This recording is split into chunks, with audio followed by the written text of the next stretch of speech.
Movie की starting में हम एक आदमी को देखते हैं जो जंगल में कहीं से शिकार करके एक खरगोश लाया था। वो उस खरगोश को अपने डॉग के सामने रख देता है, लेकिन उसका डॉग उस पर कोई भी रिएक्शन नहीं देता। इसलिए वो उसे हाथ लगाकर देखता है, तब उसके डॉग के शरीर से खून की पिचकारी निकलती है जो सीधा उस आदमी के चेहरे पर जाता है और सीन यहाँ पर ही शिफ्ट हो जाता है। फिर अगले सीन में हम कॉलेज के 5 स्टूडेंट को देखते हैं, जहाँ थे पॉल और उसकी गर्लफ्रेंड कैरन, जेब और उसकी गर्लफ्रेंड मर्सी और बोल्ट। वो लोग एक हफ्ते की छुट्टी मनाने जंगल में जा रहे थे, जहां उन्होंने रेंट पर एक कैबिन लिया था। वही रास्ते पर उन्हें एक शॉप दिखाई देती है, तब वो लोग अपने जरूरत की सामान लेने के लिए वहां पर रुक जाते हैं। वहीं पॉल की नजर एक बच्चे पर पड़ती है जो मुंह पर अपने मास्क लगाकर अकेला ही बैठा हुआ था। तब पॉल उस बच्चे के पास जाकर उससे बात करने की कोशिश करता है, लेकिन वो बच्चा उसके ही हाथ पर काट लेता है, जिससे पॉल दर्द के मारे चिल्लाने लगता है और उस बच्चे का बाप आवाज सुन के वहाँ पर आ जाता है। वो आदमी अपने बेटे को डांटने लगता है, तब पॉल उसे समझाकर बात को खत्म कर देता है। फिर वो सभी वहाँ से निकल ही रहे थे कि तभी वहाँ पर एक आदमी आकर उन्हें जंगल के बारे में वार्न करता है।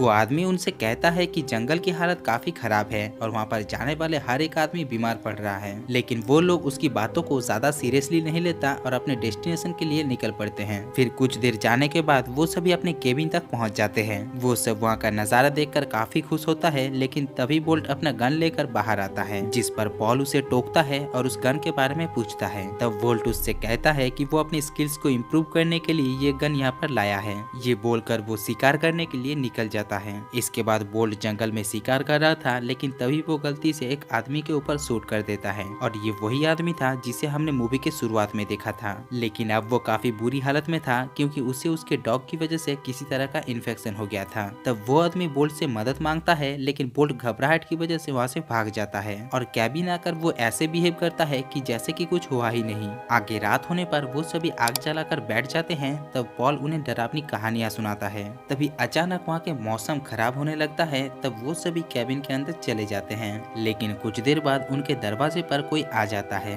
तब जेब दरवाजा खोलने के लिए जाता है। दरवाजा खोलते ही वो सभी देखता है कि वो वही आदमी था जिसको बोल्ट ने गोली मारी थी। वो आदमी बोल्ट को पहचान लेता है। तब बोल्ट डर के मारे दरवाजा बंद कर देता है और उसके दोस्तों को सच्चाई पता न चले, इसलिए वो उन्हें झूठ मूठ की कहानी सुनाता है। तभी बाहर उन्हें कार की आवाज सुनाई देता है। तब वो सभी बाहर जाकर देखता है कि वो आदमी उनकी कार चुराने की कोशिश कर रहा था। वो सभी उसे रोकने की कोशिश करता है, लेकिन तभी वो आदमी कार के अंदर ही खून की उल्टी करना शुरू कर देता है। तब वो लोग किसी तरह उस आदमी को कार से बाहर निकालता है, लेकिन उसे बाहर निकालने के चक्कर में अपने ही कार को तोड़ देता है। फिर वो आदमी लड़कियों की तरफ बढ़ने लगता है। तब पॉल उसे आग से डराने की कोशिश करता है, लेकिन इसी चक्कर में उस आदमी की शरीर पर आग लग जाती है और वो आग के साथ ही जंगल की तरफ भागने लगता है। इसके बाद वो सभी कैबिन में आकर सो जाते हैं। फिर अगली सुबह जेप और बोल्ट किसी मैकेनिक को ढूंढने के लिए निकल जाते हैं और मर्सी भी कहीं से मदद लाने के लिए निकल जाती है। इसके बाद हम एक तालाब को देखते हैं, जहाँ का पानी एक पाइप के थ्रू उनके कैबिन पर आ रहा था, जिसका इस्तेमाल वो सभी पीने के लिए कर रहे थे। उधर मर्सी भी मदद ढूंढते हुए एक घर तक पहुँचती है, जहाँ उसकी मुलाकात बोल्ट और जेब से होती है और वो सभी मिलकर आगे मदद के लिए जाते हैं। आगे हम विंसन नाम की एक पुलिस डेप्यूटी को देखते हैं, जो उनके कैबिन पर आ गई थी, क्योंकि उसे पिछली रात हुई घटना के बारे में रिपोर्ट मिली थी। तब पॉल उसे सारी बातें बताता है और विंसन उस बात को ज्यादा सीरियसली ना लेकर उसे शांत रहने के लिए कहती है और वो उसे बोलती है कि वो कल दोपहर तक यहाँ पर टो ट्रक भेज देगी और ये बोलकर वो वहाँ से निकल जाती है। कुछ देर बाद जैप, बोल्ट और मर्सी वापस से कैबिन पर चले आते हैं। फिर जेप और पॉल मिलकर कार को साफ करने लगता है। तभी वहाँ पर एक डॉग आकर उनके ऊपर भौंकने लगता है, लेकिन तभी मर्सी उसे गन से डराकर वहाँ से भगा देती है। आगे बोल्ट उन सभी से कहता है कि वो कार को चलने लायक बना सकता है, जिससे वो सभी यहाँ से निकल सकते हैं। इसीलिए वो बाहर जाके कार को ठीक करने लगता है और जेप उसे उस डॉग से प्रोटेक्ट करता है। इधर कैरिन की अचानक तबीयत बिगड़ गई थी, इसलिए पॉल उसके पास जाकर देखता है कि वो सो गई है, इसीलिए वो भी उसके साथ सो जाता है। लेकिन रात में जब उसकी आंख खुलती है तो वो उसके साथ शुरू हो जाती है, लेकिन तभी उसे अपने हाथ पर कुछ अजीब फील होता है। इसीलिए वो अपने हाथ को देखता है जो खून से पूरा लाल हो चुका था।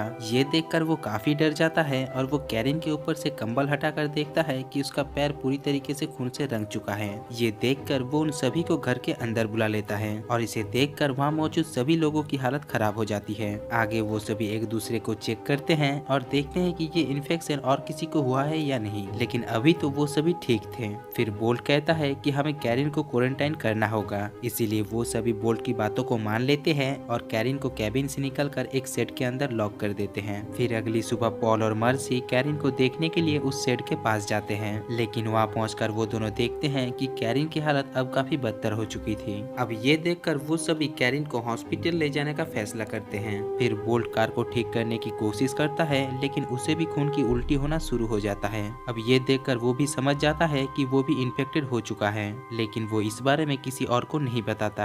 आगे पॉल और मर्सी कैरिन को लेकर कार के पास आते हैं, लेकिन तभी वो फिर से उल्टी कर देती है और ये देखकर जैब कार में बैठने से इनकार कर देता है। तब बोल्ट कैरिन को अपने साथ बिठाने की बात करता है, तब जैब को उसके ऊपर भी शक होने लगता है। तब बोल्ट गुस्से में उन सबको वहीं पर ही छोड़कर वहाँ से चला जाता है। अब जैब भी उनके साथ यहाँ रहना नहीं चाहता था, इसलिए वो भी वहाँ से चला जाता है। अब पॉल और मर्सी ही कैरिन के पास थी, क्योंकि उन्हें ऐसा लगता था कि डेप्यूटी विंगस्टन उनकी मदद के लिए यहाँ आएगी। यहाँ बोल्ट अपनी कार लेकर उसी शॉप पर आता है जहाँ उसने शॉपिंग की थी। वो वहाँ शॉपकीपर से मदद मांगता है, लेकिन वो शॉपकीपर उसे अपने पास भी आने से मना कर देता है। तब बोल्ट डॉक्टर को फोन करने के लिए अंदर जाने की कोशिश करता है, लेकिन तभी वो बच्चा उसके हाथों पर भी काट लेता है। ये देखकर वो काफी घबरा जाता है और उसे लगता है कि ऐसे तो ये इन्फेक्शन पूरे टाउन में फैल जाएगा, इसलिए वो उसे मारने की कोशिश करता है। लेकिन बोल्ट अपनी कार लेके वहाँ से भागने लगता है, लेकिन वो लोग उसके पीछे पड़ जाते हैं। तब बोल्ट अपनी कार रोककर जंगल की तरफ भागने लगता है। इधर पॉल कैरिन के पास जाकर उसे पानी देता है, लेकिन कैरिन अब मरने की कगार पर थी। इधर मर्सी जब बाथटब में नहा रही थी, तब वो देखती है कि उसके पीठ से खून निकल रहा था, यानी वो भी इन्फेक्टेड हो चुकी थी। इसलिए वो भी काफी परेशान हो जाती है और कुछ ही देर बाद उसका बाथटब भी खून से लाल हो जाता है। इसीलिए वो दर्द के मारे चिल्लाने लगती है, लेकिन हम देखते हैं कि वहाँ पर पॉल भी नहीं था। तब मर्सी उस बाथटब से निकलकर बाहर आती है, लेकिन तभी उसके सामने वो डॉग आ जाता है। वो उस पर हमला करके उसे काटने लगता है, जिस पर मर्सी चिल्लाने लगती है और उसकी चीख सुनकर पॉल उसकी तरफ भागने लगता है, लेकिन तब तक काफी देर हो जाती है और मर्सी काफी बुरी तरीके से मर जाती है। तभी उसे मर्सी की भी चीख सुनाई देती है और वो अपने गन लेकर सेट की तरफ जाता है। दरवाजा खोलते ही उसे वो डॉग नजर आता है और वो अपने गन से उसे शूट कर देता है। फिर कैरिन उसे भी मारने के लिए कहती है। तब पॉल काफी इमोशनल हो जाता है, लेकिन कैरिन का दर्द भी उससे देखा नहीं जा रहा था, इसलिए वो उसे भी मार देता है। इधर बोल्ट भी वहाँ पर पहुंचकर पॉल को सारी बात बताता है। वो कहता है कि टाउन के लोग उन्हें बचाने की बजाय उन्हें मारने पर तुला हुआ है। तभी एक गोली आकर बोल्ट का सर फोड़ देती है। तब पॉल देखता है कि वो लोग वहाँ तक पहुँच चुके थे, इसीलिए वो जल्दी से अपना गन उठाकर उन लोगों को मार देता है। इसके बाद वो उनकी ही गाड़ी लेकर वहाँ से निकल जाता है। तभी वो अपने हाथ में बंधी हुई पट्टी को खोलता है जहाँ उस बच्चे ने काट लिया था। वो देखता है कि उसकी स्किन भी सड़ रही थी और वो भी इन्फेक्टेड हो चुका था।